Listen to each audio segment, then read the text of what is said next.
integrated watershed management actions that have been conducted over the past 10 years.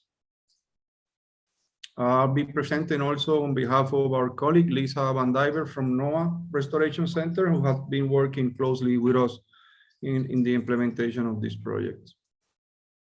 So Protectores de Cuencas is a non-profit organization that was founded in 2012.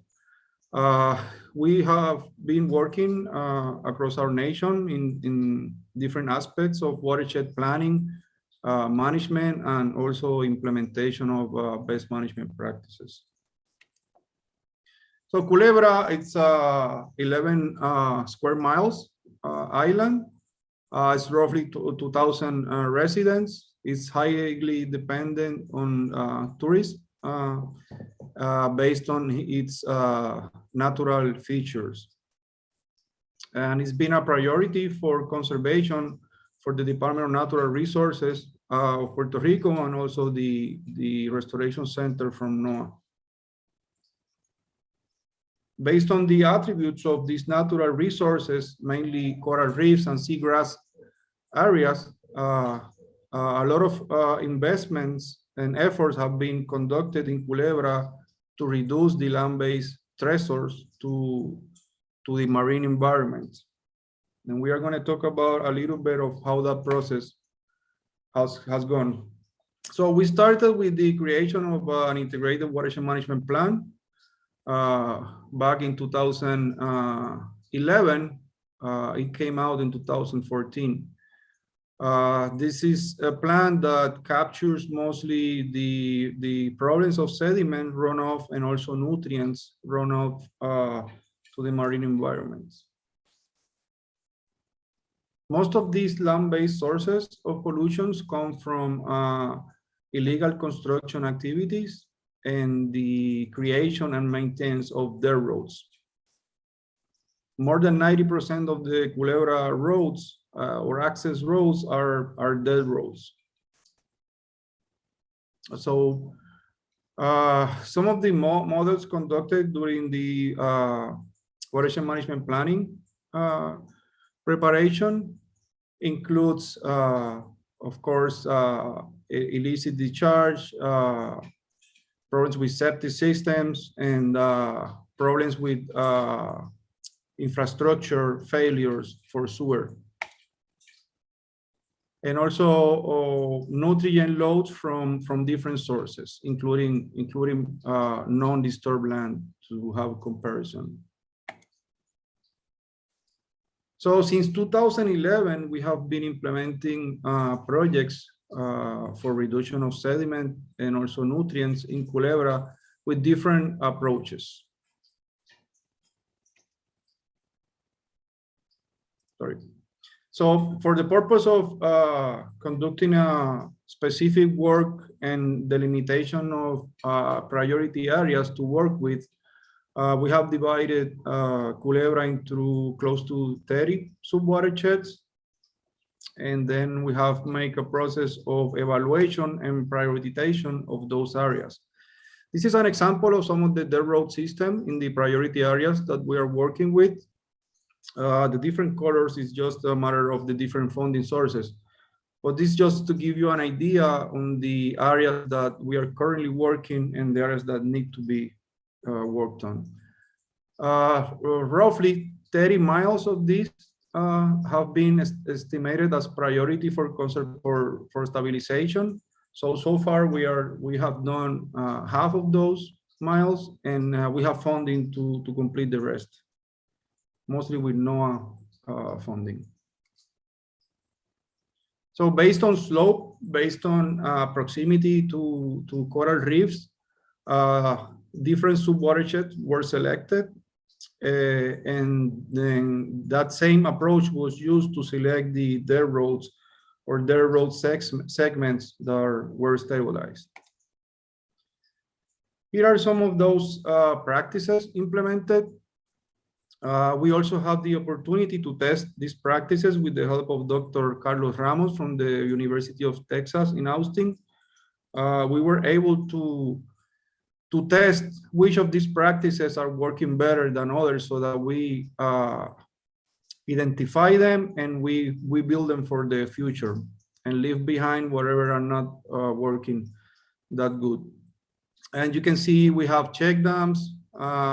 We did the concrete crossbar. They didn't work that good, so we changed them to underneath crossing pipes, which neighbors, of course, like them better. They don't like to ride over the bumps of the concrete.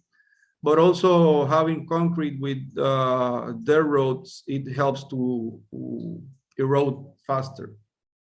Sometimes one of the practices implemented is concrete pavement. There's some areas that is just too steep to work, and the marine environment is so close.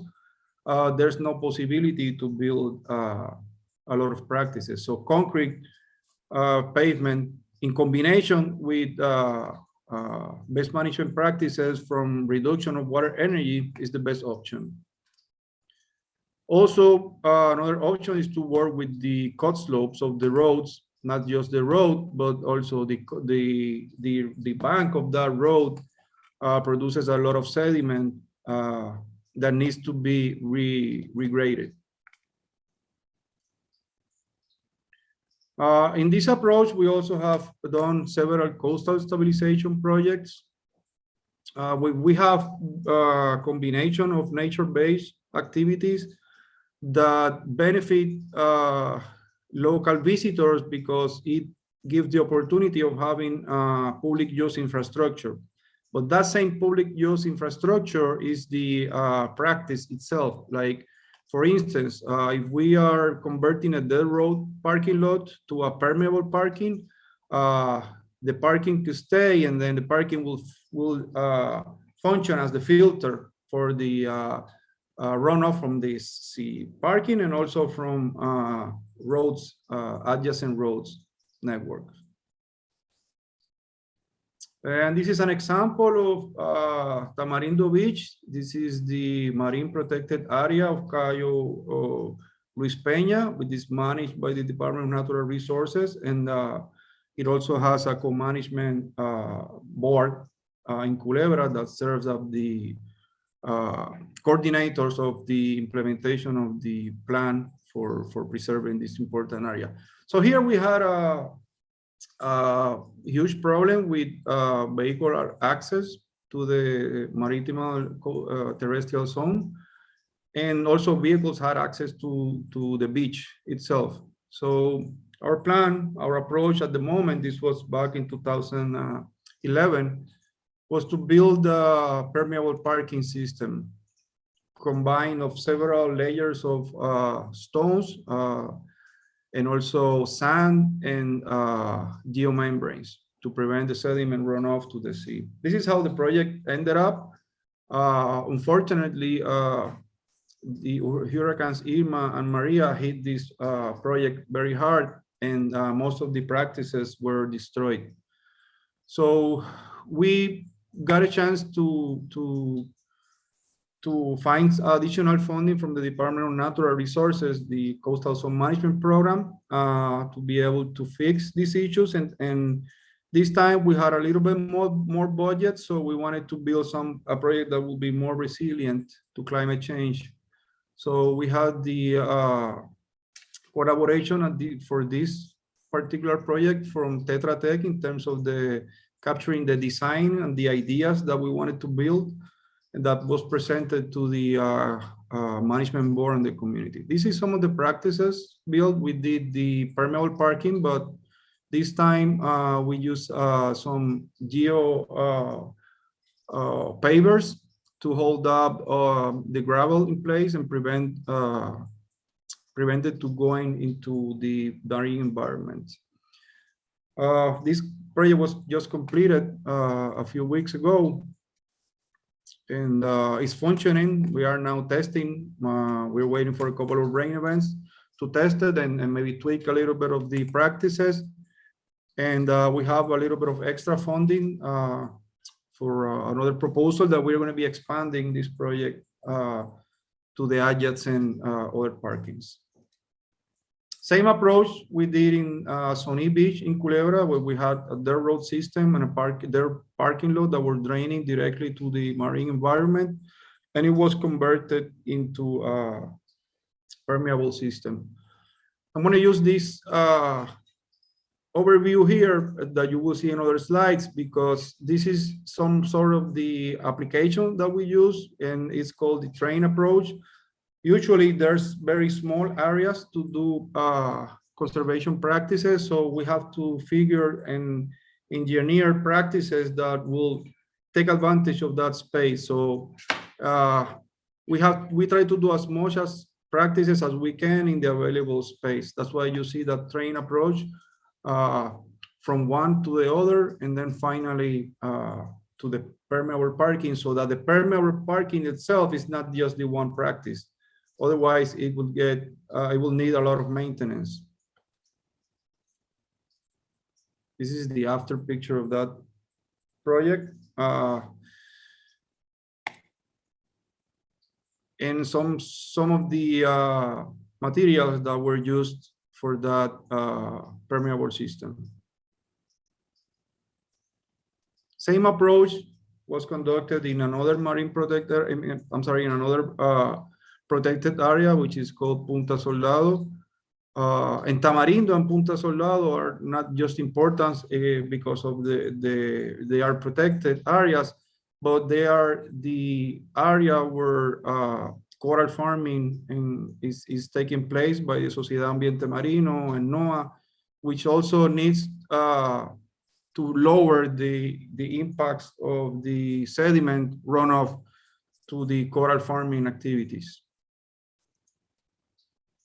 We also have funding to create some pilot project for storm water treatment in town of Culebra. So we are currently doing design and identification of the areas to implement this green infrastructure. One of the key factors that were recommended in the watershed management plan was the reduction of nutrients generated by the sewage treatment plant in Culebra. So we have funding for another pilot project to develop a series of filtration wetland system. Locally, the sewage treatment plant has 5 wetlands or 5 cells already constructed. It's not working properly because they are too deep and they don't have plants to treat the excess of nutrients. So we're going to build a floating treatment wetland system, 1 or 2 of these cells, to monitor and see the changes. And if we can have good results of nutrient reduction, we will expand these to the other cells. This is part of the analysis that we have been conducting over the past years in terms of nutrient from one cell to the other and eventually discharge to sea. You could see an increase on chlorophyll A as it moves out, and then that chlorophyll A will convert back to nutrients when it gets back to the sea. This is an example of pollution prevention projects where we conduct trainings to heavy equipment operator on how to stabilize the dirt roads in Culebra. We have also applied technicals for hydroseeding, which has also helped reduce sediment runoff in different areas in Culebra. And I will end with this one. This is a very important project because this is the main access for Culebra, and sea level rise and storms are taking over this road, which is very important for Culebra resident because most of the goods for Culebra comes through this road, and it's the only area where the road could be. We have a steep mountain on one side, and then we have the sea in the bay from the other one. So we are exploring right now with funds from National Fish and Wildlife Foundation to have a nature-based approach. So we are currently doing schematic designs to implement a project in this area. And we are doing the monitoring approach, not just in terms of the land. We are currently going to be installing sediment traps in different areas of the bay and other coral reef important areas in Culebra to monitor the effectiveness of those practices. We are also conducting illicit discharge detection and elimination so that we are finding sewage outfalls inside the stormwater system. This is another example of projects that we are doing across Puerto Rico with the same, basically the same approach of Culebra. And I cannot live without saying thank you to all of these partners. Without the help of the partners involved in this project, none of this could happen. So thank you. My name is Heriberto Martil, project assistant here in Vida Marina for the Mangrove Restoration project. We're based in the University of Puerto Rico, and we're the Center for Ecological Conservation and Restoration. We are mainly operated by full-time employees, but are really, in a great sense, assisted by undergraduate research students as well as student workers. And a lot of the work we do is also helped out by community members and a lot of volunteer efforts. These are just pictures of our staff. These two main projects that we're working on in this moment, the Dune Restoration Project and the Mangrove Restoration Project, all take part mainly in the northern coast of Puerto Rico. For the Dune Project, the main spots that have been worked on are in the municipalities of Isabela, Dorado, and Loíza, where almost 48% of the dune systems are found. But the project is not limited to these three municipalities. At least 9 municipalities along the northern coast have ongoing dune restoration projects. Then for the mangrove project, it is focused mainly in Isabela, where two of the mangroves that we're working on are present. And another third site in Camuy, and the fourth site being in Aguada. And pictures of these sites will be shown just ahead. So just a quick overview of what the Dune project entails and why it's important. Well, of course, it's a habitat for a very important habitat for different biota. Many different species, some of which are endangered, like sea turtles, make their nests here. So this habitat is really important for them.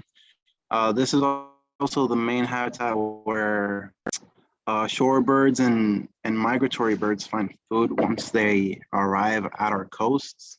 And of course, different types of vegetation, which is of course very important. So the main reason, you could say, why restoring these ecosystems is important is because of the protection they offer to residents and how they protect our primary infrastructure from extreme weather. So these are just examples of pictures. This is Camuy, Isabela, and Loíza, of sites where the dune ecosystems were completely deteriorated, and after extreme weather events, just the ocean came rushing in and basically blocked main roads, which in cases of emergency is very dangerous, and also destroyed property, like in this example here. So you can see that when these coastal communities, which in some, if not most cases, are either poor communities or just vulnerable in a general sense, do not have a dune ecosystem like this present, or the ones that they have is deteriorated to the point where it's not functional and it doesn't offer the protection needed. This is the end result, just complete devastation. So causes for this ecosystem degradation, of course, illegal extraction along the years, misuse of these ecosystems in a recreative sense. All these practices, even though they are limited and don't really occur in these magnitudes anymore, they still happen. Another reason is bad use of the landscape. People just crossing over the dunes and creating different points of access that end up creating these types of breach openings that ultimately become the areas that are most vulnerable. And these are the areas where ultimately storm surges and wave events just rush in. And most recently also the hurricane, like Hurricane Maria, all these just sum up and have created and deteriorated these ecosystems to the point where they need to be restored. And that's where we come into play. So these are just some examples of the practices that we have ongoing when it comes to the dune restoration projects. One of them being the installation of boardwalks, just elevating these paths so people don't need to cross through the sand, and providing an easy access and an elevated access for sand accumulation to occur under the boardwalk. Our most useful technique, which is biomimicry, just a sand accumulation technique. Exclusion barriers just to control traffic along the coast and of course along the dunes. And planting, which is also very important just to stabilize this dune. And no project is complete without monitoring. So we do use a lot of drone technology in our projects just to monitor how these restorations have been going along and just the progress. And of course, they offer a lot of information when you analyze these images through photogrammetry programs. Just converting the visual data from the drone into numerical data that lets us track the changes of these restorations along a long time. The mangrove restoration, the reasons for these restorations are very similar to the reasons for the dune restoration. They are of course habitat for many species and some of which are critically endangered, like the yellow-shouldered blackbird. But of course, they offer protection from surge as well. And you see that there is some similarities there, which is again, one of the main reasons why these ecosystems need to be restored and why we're working with them. Causes for this ecosystems segregation, of course, Hurricane Maria impacted them very negatively. These are just some images of the coast of Isabela, where one of our main sites is. You can see that the before and after pictures of these sites just show the incredible devastation that they suffered. And the fact that there has not been any regeneration coming along. Another big cause of the degradation of these ecosystems is the misuse of land and illegal land appropriation. Just mangrove forests being completely shaved down and construction taking place in these areas. This is one of the most recent cases in Vallasalinas.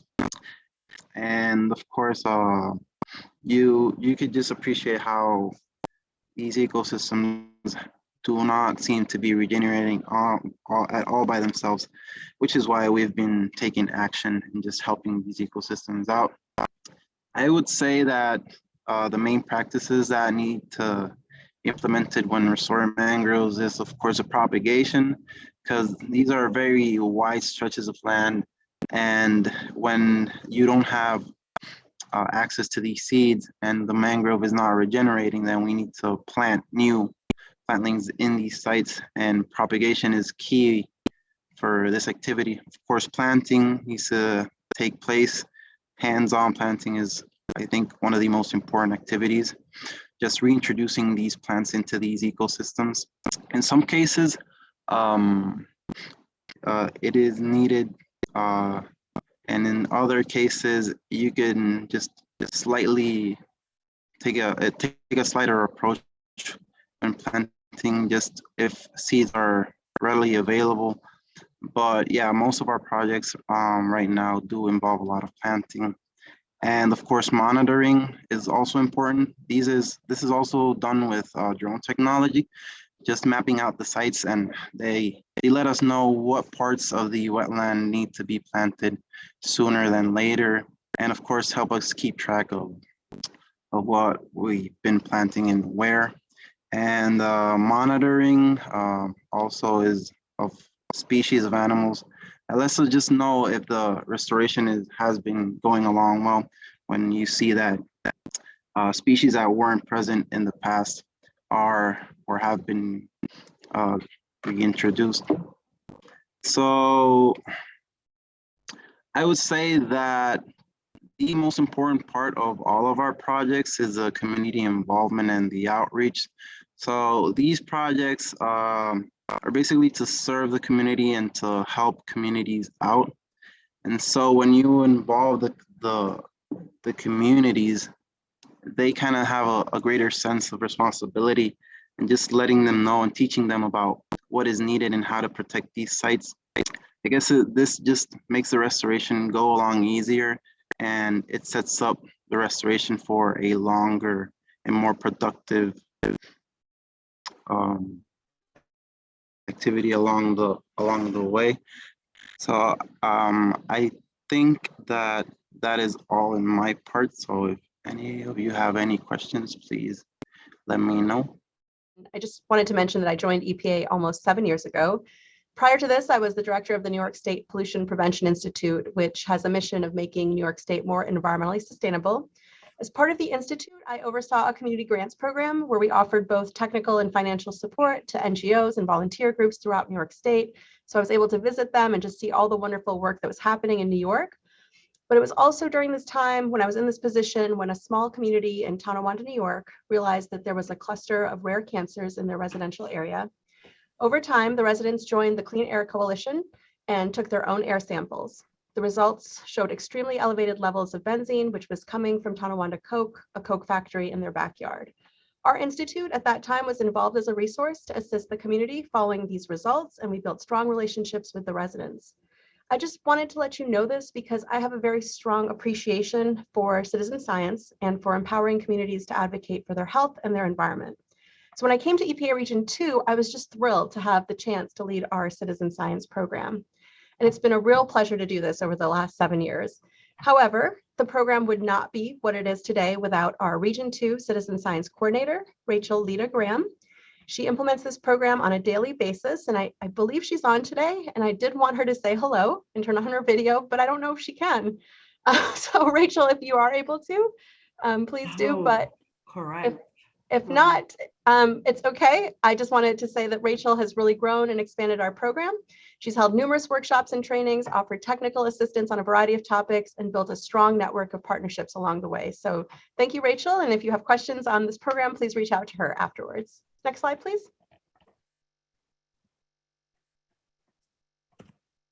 Is it going? No?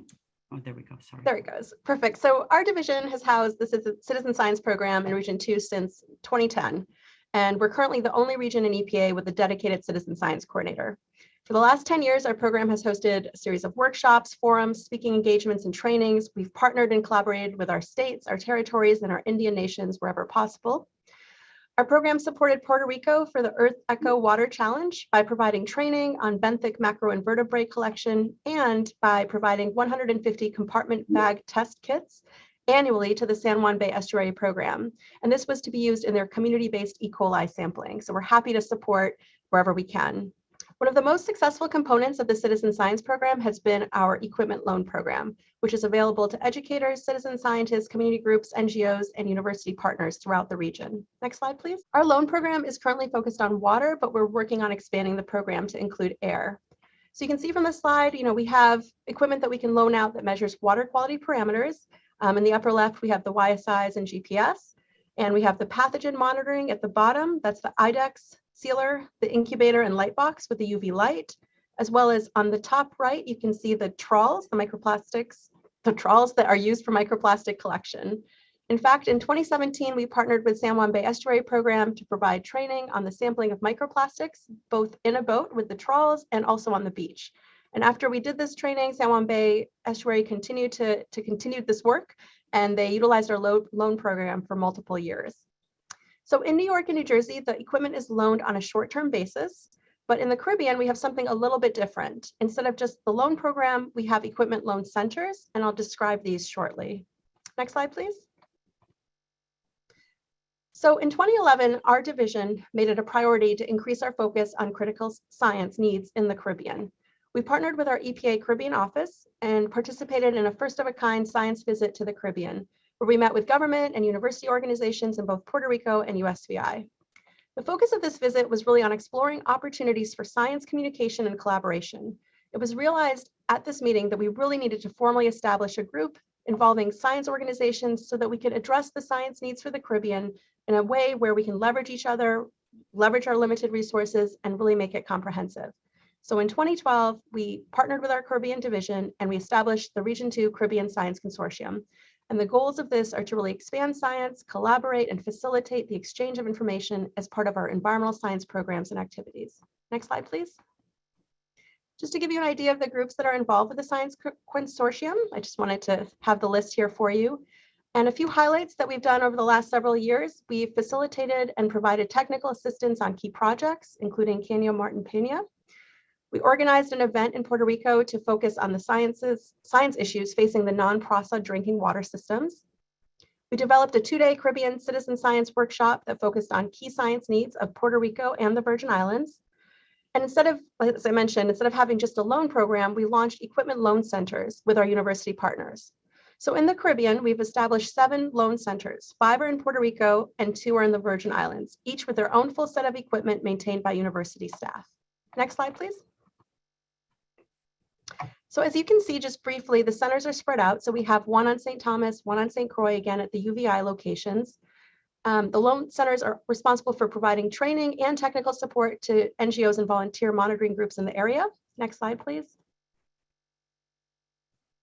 And you can see in Puerto Rico, again, the idea here really is to have them spread out throughout the island so that NGOs and volunteer groups don't have to just go to one location, but they can hopefully have them be a lot more accessible throughout the island.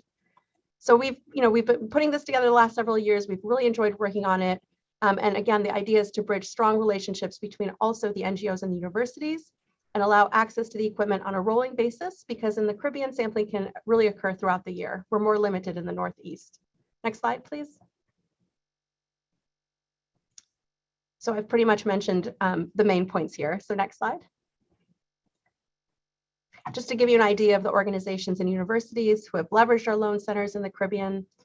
And we're looking forward again to just continuing to expand this program. Next slide. And lastly, just last week, I just wanted to mention Jim Freddy is one of our wonderful managers who is passionate about citizen science. And he visited Virgin Islands last week to assist the universities and students with a research project. Jim was part of a smaller work group formed through the consortium where the universities led 2 priority research projects. The first study involved determining bacteria concentrations and human source bacteria concentrations in 8 reservoirs in Puerto Rico. The project lead for this research is Inter-American University, and our part of this was really to facilitate the meetings and to help train the students and to perform the lab analysis. But really it was the universities that led this research. The second study involved really using the same parameters as the project in Puerto Rico, but focused on cisterns in the VI. So the University of Virgin Islands, that was the project lead, they felt that this was important research, and we just supported. So on the slide, the photo on the left includes students reading bacteria results from cistern water collection from residents of St. Thomas. And the photo on the right, students are filtering cistern water samples in preparation for analysis of human source fecal DNA. So again, the focus was E. coli and bacteria, but we had the opportunity to work together on this and collaborate. So at this point, that's all I had. I believe the next slide is just contact information, again, for me, Claudia, Rachel, and I listed Mindy as well. She is really a great liaison between EPA Region 2 and the Office of Research and Development at EPA. So please reach out if you have any questions or comments. We'd love to hear from you. Thank you.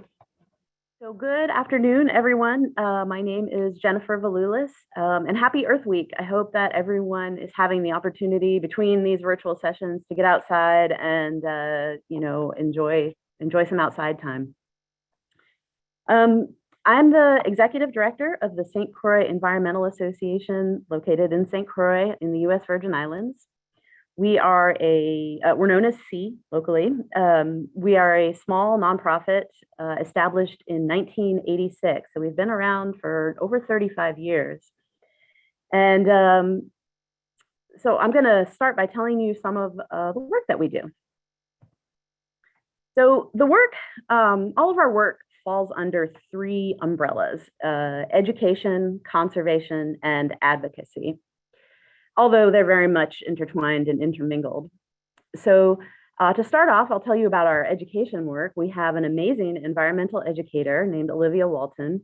And our education, as you can probably see from these pictures, is very much focused on youth, although we'll welcome anyone who is interested to our programs. Overall, we really want people to understand better how they are affected by the environment, but also how the environment affects them. We try to focus our best on equitable access to nature by removing many of the barriers, physical, mental, whatever prevents people from getting out into nature and into the outdoors and being engaged in the environment. We want to remove those barriers, whether it's, with the idea that people will protect something that they are engaged with, and they won't protect anything that they're fearful of or that they believe is not for them. So we do things like removing fear and uncertainty. So there's a picture here of one of our snorkel clinics. We welcome the public to come to a free snorkel clinic regularly. They are located in areas where people can get to through public transportation. They're public beaches. So, and we'll work with anyone, whatever their experience level is. Our overall goal is really to build environmental stewards and youth leaders in the belief that we're developing the youth voice on climate change in particular. Young people are really scared. They are the ones that are going to be facing the worst of the climate change and the climate crisis. And the more we can work to have them understand it and to empower them to do something about it, the more hope there is for the future. Under our conservation umbrella, we have quite a number of programs, one of which is a nature reserve that we own and manage called the Southgate Coastal Reserve. We have a sea turtle nesting beach, we have a salt pond that is mangrove lined. It's been recognized as an important bird area internationally. And so we do wildlife monitoring using volunteers from the community. We do forest restoration. And in general, this nature reserve is open to the public for recreation and education. It belongs to the community.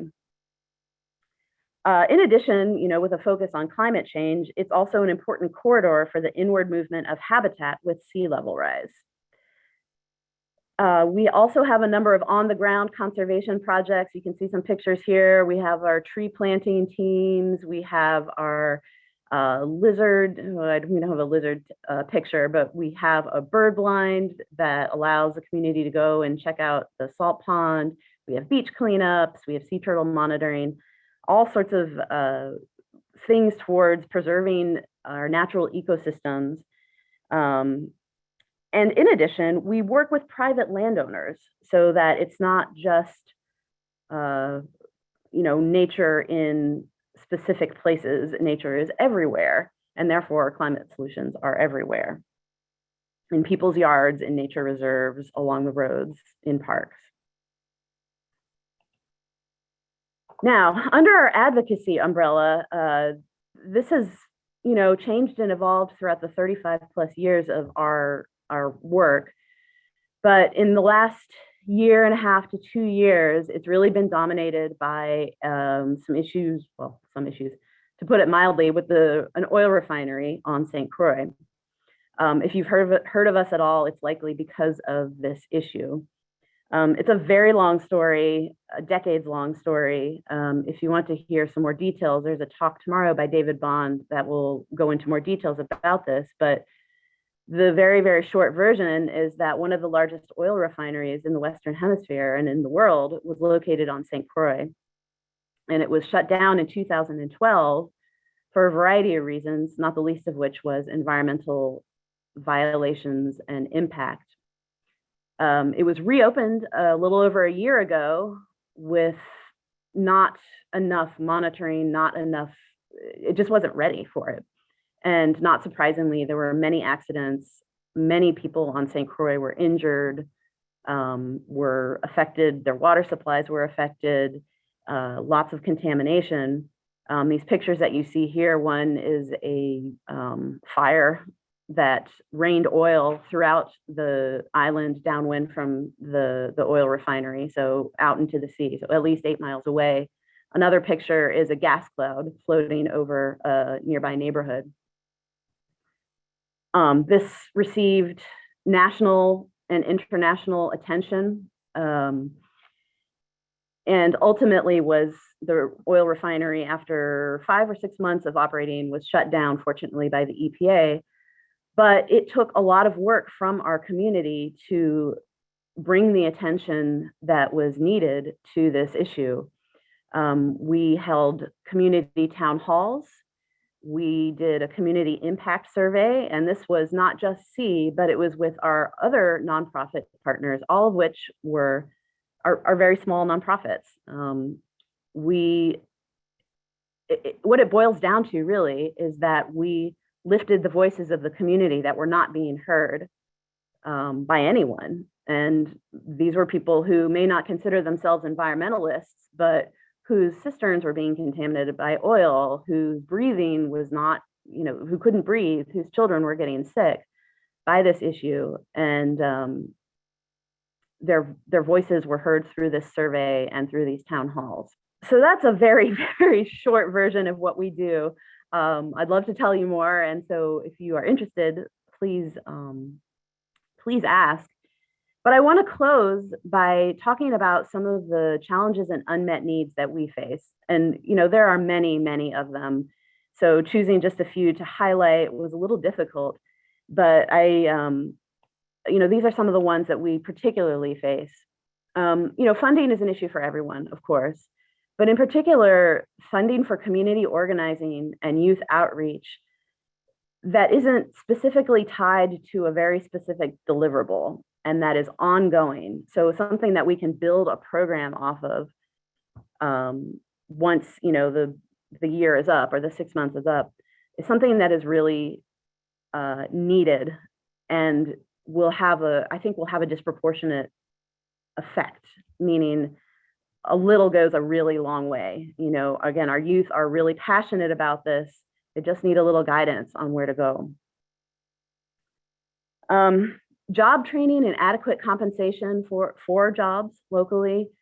A lot of our issues with climate change and environmental justice are when economy is pitted against the environment, when in actuality, they're very much interwoven. If we have jobs in, that address climate change, that move in a different direction, but that are actually compensated, those are going to go a long way. Our policymakers do not have a good understanding and a true commitment to environmental justice and climate change. It's unfortunate. They give it a lot of lip service, but it's always seems to be tempered by, well, but we've got this other thing to do. Well, but jobs. Well, but this. If our focus is on this and we are, directed towards this, it can happen. To that end, I want to just put a plug in for some work that I've been doing along with Lirio, who's going to speak shortly, about the Climate Strong Islands Network. We've just developed a set of policies that address the unique needs of islands. And I urge you to check it out and please give us some input and hopefully if you support it, lift it up. And that is my presentation. Thank you. Buenas tardes. Primeramente agradezco a las y los organizadores de esta actividad el que me hayan invitado a participar. Mi nombre es Lirio Márquez de Punti.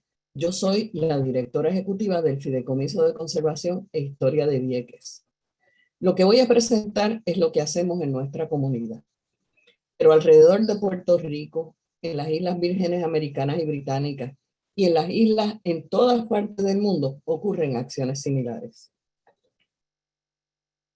Vieques es una de las 2 islas municipios del archipiélago de Puerto Rico, localizada a 8 millas al sureste de la Isla Grande, 15 millas al suroeste de Culebra y 48 millas al noroeste de Santa Cruz. Nuestra bahía bioluminiscente, Puerto Mosquito, es el orgullo de la comunidad y el atractivo principal de nuestra economía, cuya base es el turismo. El huracán María, como en todo Puerto Rico, destrozó el bosque de mangles que rodea a Puerto Mosquito. Y ahí pueden ver algunas de las imágenes de cómo quedó nuestra bahía luego del huracán. La creatividad y el trabajo comunitario, combinados con el apoyo de voluntarios, pequeños contratistas y comerciantes locales, estudiantes, científicos como los doctores Elvira Cuevas y Ernesto Medina, agencias, la academia y algunas fundaciones han permitido el inicio de un proyecto de restauración del bosque utilizando la naturaleza. Este proyecto le proveerá beneficios ambientales tales como la restauración del manglar, lo cual es vital para el Pyrodinium bahamense, que es el plancton que hace que la bahía brille. La protección de la orilla del alza del nivel del mar, de la marejada ciclónica y de la erosión. La restauración del hábitat de especies marinas y la captura de carbono azul. Hemos creado un vivero especializado donde el mangle rojo crece en un sistema de inundación y los mangles blanco, negro y botón crecen en tierra con riego controlado. Ya hemos cultivado sobre 2.000 plantas entre las 4 especies. Adicionalmente, este vivero se ha convertido no solo en un lugar de capacitación y de formación de jóvenes viequenses, sino que se ha convertido en un recurso educativo para las escuelas no solo de Vieques, sino de fuera de Vieques que vienen a visitarnos. Luego, los mangles son trasplantados a mano en el bosque de la bahía por jóvenes, mujeres y hombres de Vieques. Adicionalmente, en el fideicomiso monitoreamos y controlamos diversos indicadores de cambio climático. También recogemos los desperdicios y plásticos que llegan al mar. Y esto lo hacemos con participación comunitaria y con proyectos de ciencia ciudadana adaptados a la edad de los participantes. También educamos a nuestra comunidad sobre sus recursos, el cambio climático y lo que las personas podemos hacer para enfrentarlo. Tenemos 2 centros resilientes equipados con radiocomunicaciones de emergencia para comunicarnos dentro y fuera de Vieques, y donde luego de un desastre podremos ofrecerle a la comunidad energía fotovoltaica para cargar sus equipos electrónicos, agua potable, wifi y computadoras, que según la experiencia de María, resultan extremadamente necesarias para llenar los documentos del gobierno. También participamos en redes de islas de los Estados Unidos e internacionales, como el Climate Strong Islands Network, que Jennifer acaba de mencionar, y el Global Island Partnership. En estas redes intercambiamos conocimiento e impulsamos políticas públicas que toman en consideración las condiciones de las islas. En nuestro trabajo hemos identificado necesidades no atendidas, algunas de las cuales son acceso para las organizaciones comunitarias a fondos de preparación y respuesta para desastres sin que tenga que ser vía los municipios o el gobierno central. Los proyectos comunitarios y soluciones con base en la naturaleza deben ser prioridad de financiamiento para el gobierno, la filantropía y el sector privado. La comunidad debe tener injerencia y participación en el diseño, planificación e implementación de los proyectos. Se debe flexibilizar el marco de tiempo de los proyectos para que sea cónsono con el tiempo requerido por los procesos naturales y sociales, ninguno de los cuales ocurre en el término de un año. Proveerle acceso a asistencia técnica y recursos especializados a las organizaciones comunitarias que son tan necesarios para el desarrollo de nuestros proyectos. Y proveer un apoyo real y urgente a las y los personas más vulnerables y de escasos recursos para adaptarse al cambio climático, como por ejemplo energía fotovoltaica, cisternas, entre otros. Enfrentar el cambio climático es un asunto de justicia ambiental, de justicia social. Aunque el cambio climático nos va a afectar a todos y a todas, a todos los que vivimos en el planeta, las comunidades más pobres, las personas que viven en zonas rurales y trabajan la tierra, las mujeres, los y las niñas, las y los ancianos, las islas más pequeñas como Vieques, como Santa Cruz, como Culebra, van a sufrir más el impacto. Además de los seres humanos, los ecosistemas como los humedales, los bosques de mangle, los corales, las zonas heladas del planeta, entre otros, y muchas plantas y animales sufrirán grandemente antes de extinguirse o cambiar. Cada persona que esté consciente de lo que está ocurriendo está obligada a actuar. Pero todo el peso de la responsabilidad no puede caer en los hombros de los individuos e individuas. Los gobiernos y las corporaciones son los mayores emisores de gases de invernadero. Por lo tanto, ellos tienen la mayor responsabilidad. Sin embargo, no vemos acciones urgentes de su parte. Mientras esta situación no cambie, vamos destinados a la extinción. Muchas gracias. Luego de este mensaje que nos está dando, ¿verdad? Nos ha estado dando las diferentes presentadoras y sobre todo ese último mensaje que nos trae Lirio, pues lo único que puedo mencionar es que Culebra es resistente y creo que ahí puedo poner el hashtag de todas las islas que estamos aquí hoy representadas y las que no están representadas, pero como bien dijo Lirio, estamos unidas y estamos en este mismo clamor. Esta presentación pretende enseñar un poco de por qué no estamos tal vez utilizando la palabra resiliente y sí resistente, porque Culebra tiene la historia parecida, ¿verdad?, también a otras islas colonizadas de una invasión por años, que podemos ver unas fotos, quiero esta sobre todo que nos tomemos un momento para mirarla y cómo esto se traduce a esto. Y esto se traduce a esto por organización comunitaria, por compromiso genuino con el quehacer del día a día, ¿verdad?, de cada uno y cada una de las personas responsables en esas luchas y en esos reclamos. Aún estamos al día de hoy manejando las situaciones que nos dejaron aquellas fotos previas que les presenté. Esto es 2018, o sea, eso los otros días todavía estamos encontrando estos residuos. Volvemos a otra foto que les presento, que es una foto que trae a la memoria tal vez esa belleza natural que nos distingue por reclamos también de hace muchísimos años de quienes se ocuparon de, ¿verdad?, crear esa primera reserva natural del canal Luis Peña. Y vuelvo a traerlo porque hemos resistido y seguimos aquí.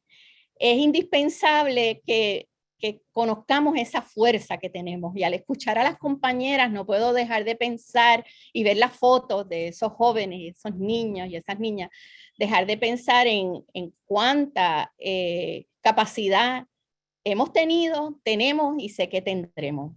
Ante diferentes situaciones como el paso del huracán Hugo, que fue en aquel año 89 una experiencia similar para Culebras a la que el resto del archipiélago tuvo en el año 2017 con María, nuevamente nos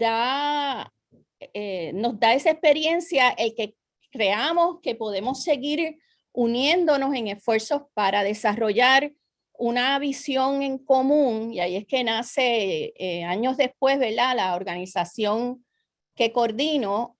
Soy la coordinadora organizacional de Mujeres de Islas, y es una visión que lo que pretende o que quiere alcanzar es que nosotros podamos capacitarnos para ser los líderes y las lideresas de nuestra comunidad. Y para eso necesitamos el apoyo de todas y todas. Nuestra misión lo que busca es identificar esos recursos que nos lleven a esa sostenibilidad, que es una sostenibilidad más allá del agua, de la energía fotovoltaica que bien traíamos y que es tan importante, pero también de una sostenibilidad emocional, de un bienestar. Así que yo les presento aquí algunos de los proyectos que tenemos en Mujeres de Isla. Tenemos el Ecoquí, que es un proyecto que más adelante les voy a presentar con más detalle. Tenemos un proyecto de siembra que hemos estado llevando a cabo desde el 2014, donde buscamos asegurar que nuestros niños de edad temprana tengan las experiencias de sembrar y de tal vez rescatar la historia de que fuimos establecidos por agricultores, ¿verdad? Y esa fue la manera de atraer a personas acá a Culebra. Así que también tenemos el Aula Hotel, que es una experiencia de intercambio para personas que quieran venir. Y aquí hago, ¿verdad? Exhorto a todas estas personas que veo que están conectadas, que quieran aportar en Culebra, cualquier voluntariado, cualquier investigación que pudieran tener de intercambio, un lugar de hospedaje, porque sabemos que en Culebra eso es un reto por el aumento en Airbnb y el costo de ese hospedaje. Así que tenemos ese intercambio a través del Aula Hotel. Tenemos un proyecto de arte solidario. Nuevamente me enfoco en cómo, más allá de, o además de reconocer la importancia de la naturaleza y de mantener el norte de que estemos pendientes a todo esto del cambio climático, tenemos también que estar pendientes a nuestras, ¿verdad? Posibilidades y la creatividad que nace, ¿verdad? A través del arte, la música, etcétera. Y tenemos también, como parte de las respuestas de la emergencia, pues se diseñó y se estableció una cocina comunitaria totalmente solar, a la que llamamos Sazón. Esto es lo que nos lleva a ver cómo van a seguir pasando los diferentes experiencias de huracanes en este caso, o tormentas, y esto fue una respuesta donde varias organizaciones nos unimos para asegurar que hubiera comunicación, que fue una de las cosas que más nos afectó en Culebra, y pues posteábamos estos anuncios, y lo traigo como una idea, posteábamos estos anuncios en inglés y en español, porque tenemos una población que habla inglés, y entonces pues lo hacíamos para que supieran qué estaba pasando en cada una de estas áreas o en nuestra comunidad. Se establecieron áreas de, ¿verdad? Entrega de agua potable, y en respuesta a una llegada de una invasión de aguas embotelladas necesarias en ese momento, pues respondimos promoviendo un reciclaje y regalándole a los que aceptaban ese reto de reciclar un filtro y una matita de Pascua, porque estamos en las Navidades. Así que mantenemos siempre nuestro norte de buscar y acceder fondos para rescatar las cisternas que tenemos en Culebra. Aquí lo que ven a mano izquierda es las cisternas de la escuela antigua donde nosotros estamos ubicadas, la sede de experiencias vivas de aprendizaje, y es cómo nosotros utilizamos nuevamente ese espacio que pues fue abandonado y se convirtió en un vertedero allá dentro de pupitres, etc. Luego, ¿verdad? Como respuesta a la pandemia, y esto lo que traigo es que nos adaptamos, así como estamos buscando cómo nos adaptamos y cómo aseguramos que podemos responder a las diferentes emergencias. Pues en el caso después de la pandemia, pues distribuimos alimentos todas las semanas, como bien decía la compañera Lirio. Nosotros también aquí dependemos del turismo, se cerró la isla, por lo tanto había una escasez de todo, así que conseguimos estas donaciones y asegurábamos que todas nuestras familias, sobre todo las familias más vulnerables, llegábamos a ellas con este alimento semanalmente, alrededor de 650 cajas. También hicimos lavado de manos, mascarilla, y esto nos movió a seguir aportando y apostando a hacer procesos que habíamos iniciado como de composta y de siembra, y con el apoyo de la EPA logramos a través de Local Food, Local Places un diseño de un plan que incorpora tanto la composta como una siembra agroecológica, como una realidad de la importancia de educación, que no lo voy a dejar para lo último, y la parte de las alianzas. Y de ahí también surge el reforzar un proyecto que se llama el EcoKing, que es un proyecto que ha sido auspiciado por la Fundación Comunitaria y Reyes en sus inicios, que capacitó a 10 jóvenes tanto jóvenes hembras como varones, y lo traigo porque parte de lo que estamos hablando aquí es asegurar que cumplimos, ¿verdad?, con todo, cómo se traducen esas metas de sostenibilidad. Y hay algo que tenemos que asegurar, y es que apostamos a la equidad entre géneros. Así que este es un buen ejemplo de cómo nosotros lo logramos. Aquí vemos los jóvenes en acción con su mentor, en tal vez gestiones que no son necesariamente tradicionales para tanto hembras como varones. Y luego pues el final de este espacio, que es una casita laboratorio para niños de edad temprana construida por nuestros jóvenes. Así que el proyecto es Jóvenes Construyendo de una manera sostenible. Este diseño es por un arquitecto que trabaja diseño verde, así que está, aunque es de madera, puede sostener los vientos huracanados. Tiene una placa solar que alimenta una generación de un sistema de riego que se dio a base de la colección, de la captación de agua del techo, y riega esos laterales, que a su vez son hechos de material reciclado, como ustedes ven, que son las paletas. Así que este espacio es un espacio que queremos replicar, y ya estamos haciendo nuestro segundo EcoKey, se le llama el EcoKey, en la escuela ecológica. Tenemos entonces lo que les mencionaba del apoyo de la EPA y otras agencias, y esto me va llevando a lo que ahorita se mencionaba de que necesitamos. Pues esto es lo que necesitamos. Necesitamos el apoyo de las agencias para aportar, a guiarnos en los momentos que lo necesitamos, a darnos la mano en los momentos que necesitamos que nos den la mano, o empujones cuando nos haga falta también, siempre respetando dónde estamos y lo que estamos requiriendo. Esto es algo que se quiere también, se incorporó en ese plan, que es la pesca culebrense, y reconociendo que es un legado sólido, ¿verdad? Y de autogestión. Así que estamos en ese camino de cómo... Dulce, un minuto.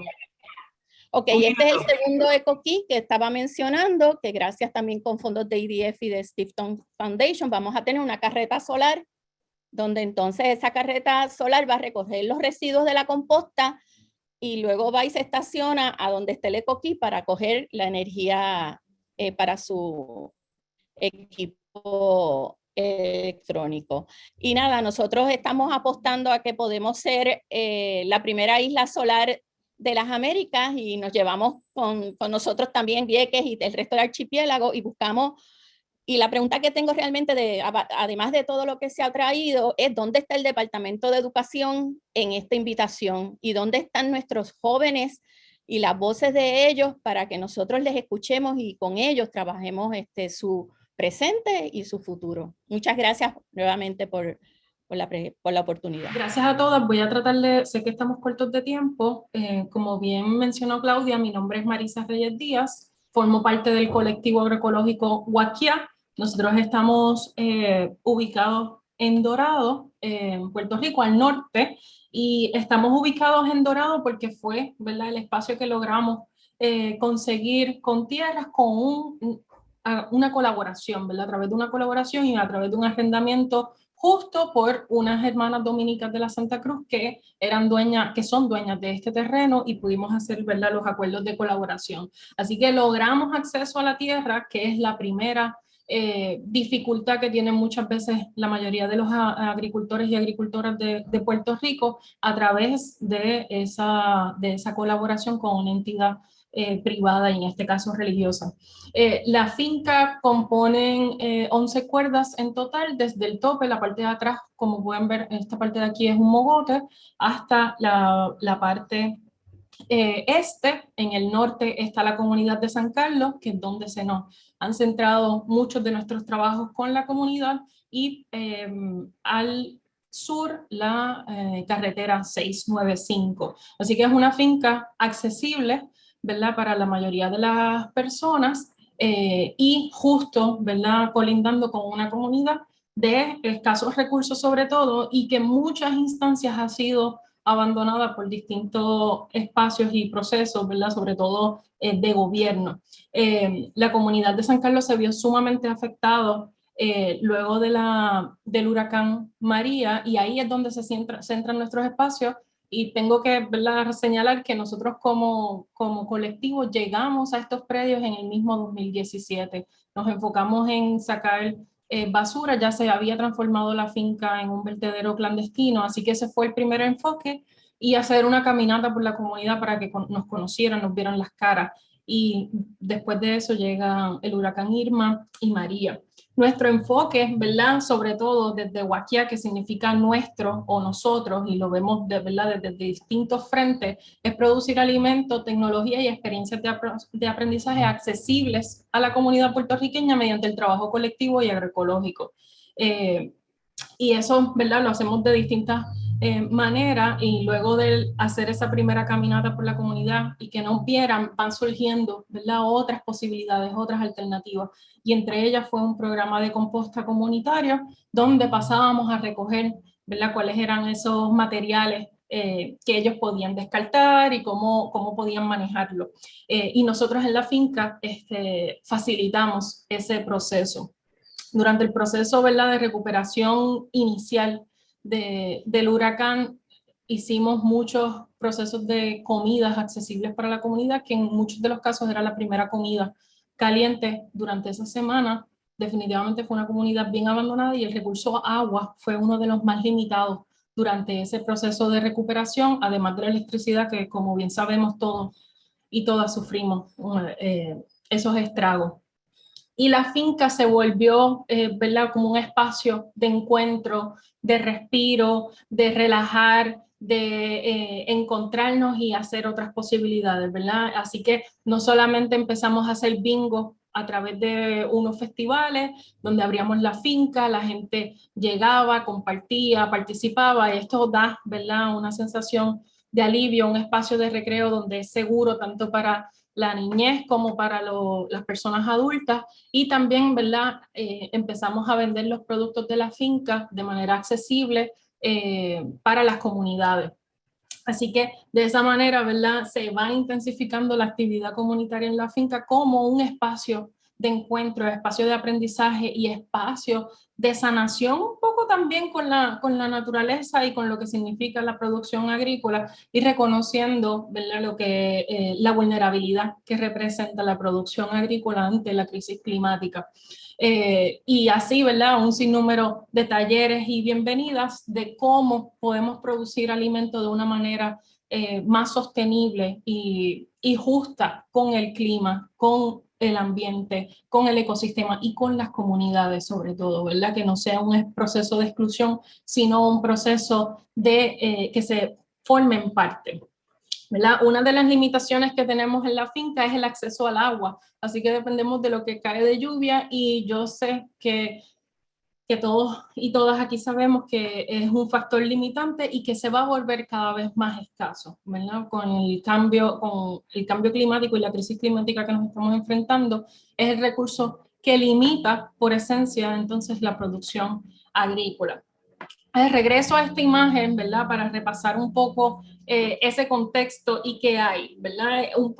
La carretera funciona como un espacio impermeable de agua, y en momentos donde nosotros no estábamos en la finca, las comunidades aledañas llegan a inundarse, sobre todo para los eventos severos como lo fue María. La comunidad no tiene un sistema sanitario conectado, ¿verdad? Dependen de los pozos sépticos sanitarios propios, y eso genera un problema no solamente para nosotros dentro de la finca, sino también para la comunidad en el manejo de las aguas, porque esos fondos estaban y nunca la comunidad los vio para hacer esa transición a sistemas sanitarios.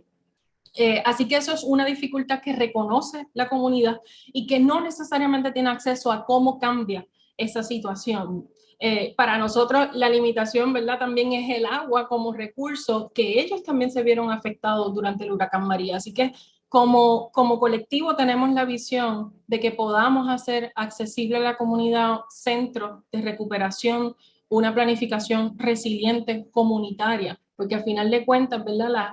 Las agencias están destinadas a facilitar los procesos de las comunidades para que se puedan recuperar y puedan realmente resistir la crisis climática a la que nos estamos enfrentando. Y por eso recalcamos que esas son las necesidades, ¿verdad? A fondos para apoyar organización comunitaria desde la base y no desde arriba, ¿verdad? La comunidad es quien conoce cuáles son sus necesidades y cómo las pueden ir manejando, pero no tienen los recursos económicos para hacer esos cambios. Identificar cómo se hacen los manejos de agua. Hay muchas agencias, ¿verdad? A nivel federal que hacen el trabajo de cómo canalizamos las aguas de las carreteras para filtrar un poco. La finca se presta para hacer un proceso de conservación de agua en el suelo y no inundando más nuestros espacios comunitarios, y una planificación ante emergencias comunitarias que sabemos que se han asignado fondos, pero recurrir a ellos es sumamente complejo y ha sido uno de los reclamos no solamente de organizaciones comunitarias, sino de la gente de a pie, ¿verdad? La gente concreta.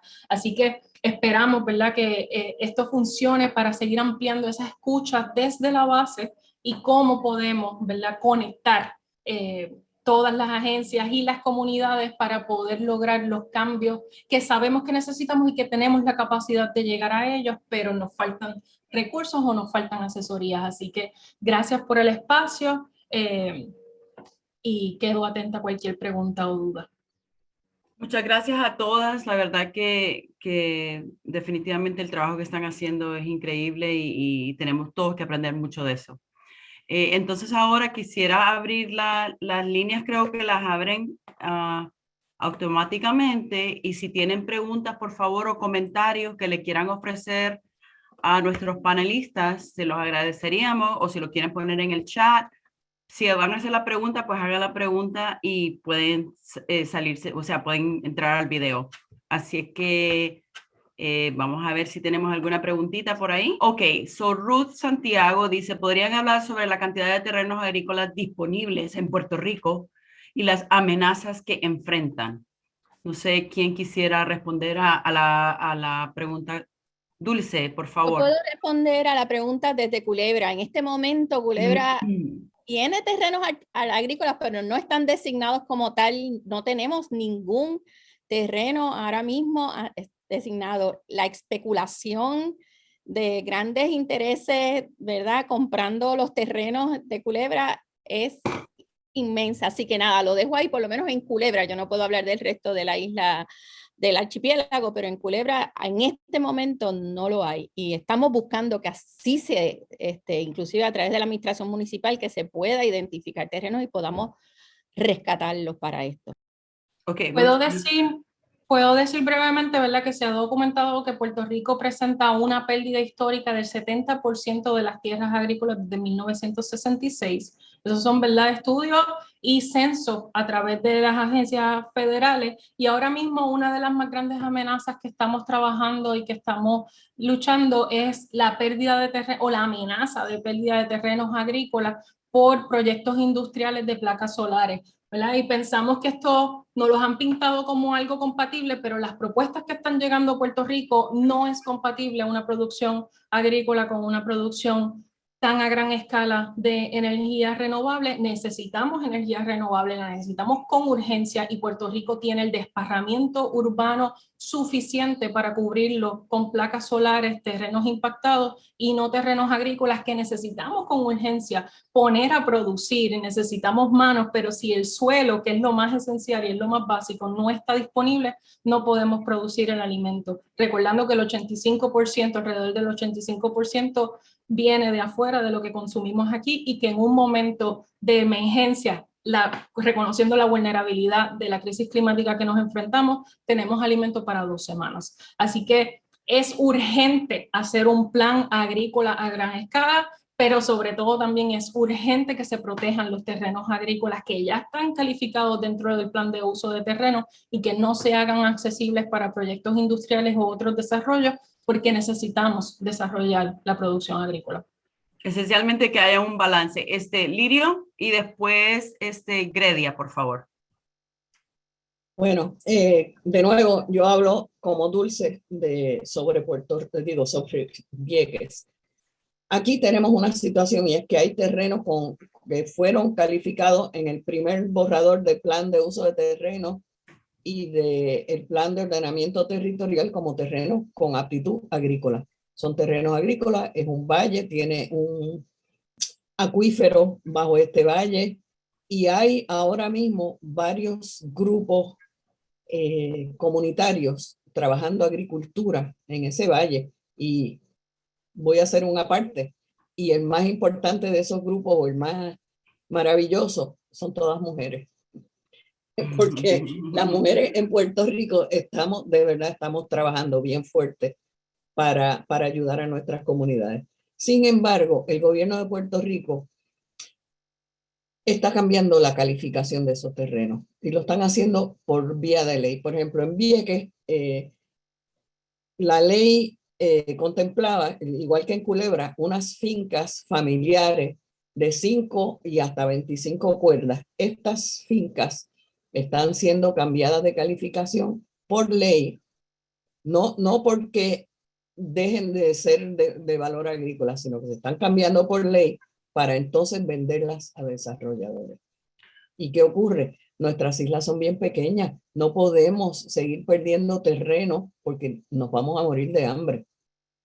So, Lirio, estoy escuchando que en realidad uno de las de las cosas que ustedes están pensando en el futuro es obviamente de que haya una división, que no haya una división y que envuelvan más a la comunidad en lo que significa lo de agrícola.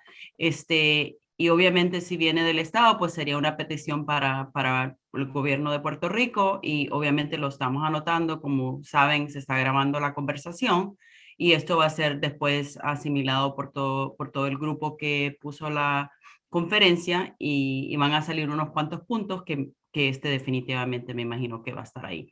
Gredia. Perdón, que se respete el plan de uso de terreno. Que se respete el plan de uso de terrenos, ok. Muy bueno. Gredia. Sí, hola, buenas tardes. Y quiero recordarles, desafortunadamente no tenemos mucho tiempo, pero sigan poniendo las preguntitas en el chat para poder hacer para poder tener eso también grabado. Siga, Gredia, perdón. Sí, no hay problema. Sí, gracias por la oportunidad. Felicitaciones a todas las presentadoras por tan excelente información. Estoy muy de acuerdo con lo que presentó Dulce relacionado al rol de los niños y los adolescentes, ¿verdad? En todo lo que tiene que ver con la acción climática. Pero quería preguntarle, ¿verdad? A todas las presentadoras, algo que he visto, ¿verdad? Como pediatra y salubrista, es que y habiendo estado envuelta con diversas agencias federales y locales, la ciencia es contundente, ¿verdad? Y muchas de las cosas que se están presentando en las plenarias, pues ya las sabemos, la ciencia la conocemos. Es cómo traducir esa ciencia a acción.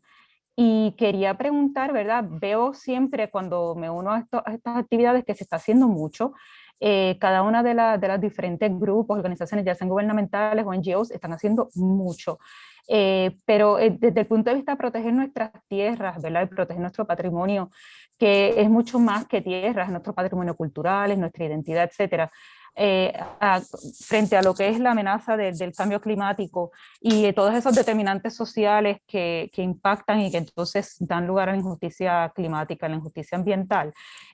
¿Cómo pienso yo, hay algún movimiento de todas estas organizaciones tan maravillosas con un mismo fin de cuáles son los procesos necesarios para que aquellas personas que pueden tomar decisiones políticas, los que hacen la política pública, los que de verdad pueden repartir los recursos y proteger, ¿verdad? Porque pueden legislar, que no somos nosotros, son pues las personas que están en el gobierno, obviamente, los líderes electos, cómo poder hacer un mecanismo que hasta ahora no se ha logrado, ¿verdad? Porque si no, no estarían ocurriendo las barbaridades que siguen ocurriendo. ¿Cómo se puede identificar un mecanismo? O si estos grupos están uniéndose para identificar unos mecanismos para abordar a las agencias como una sola voz. Esa es mi pregunta. Gracias. Puedo contestar brevemente que sí, hay muchos de estos grupos que estamos sumados haciendo distintas cosas y resaltando para procesos de legislación, querellas y otras.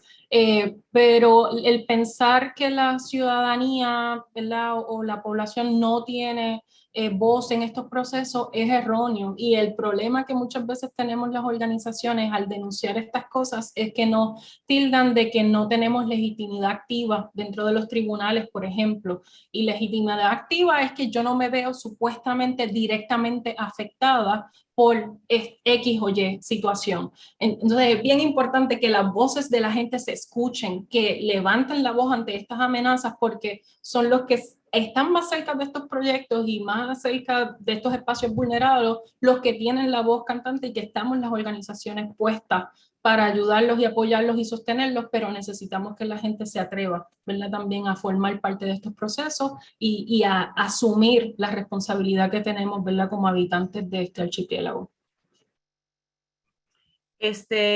Bueno, definitivamente eso es uno de los retos, y obviamente en todo lo que se ha discutido aquí está grabado. Van a haber unos puntos que van a salir de la conferencia. Desafortunadamente, este es un tópico que podemos hablar de él todo el día, y la verdad que es necesario, y obviamente lo van a poder hacer en otras sesiones. Les agradezco un millón.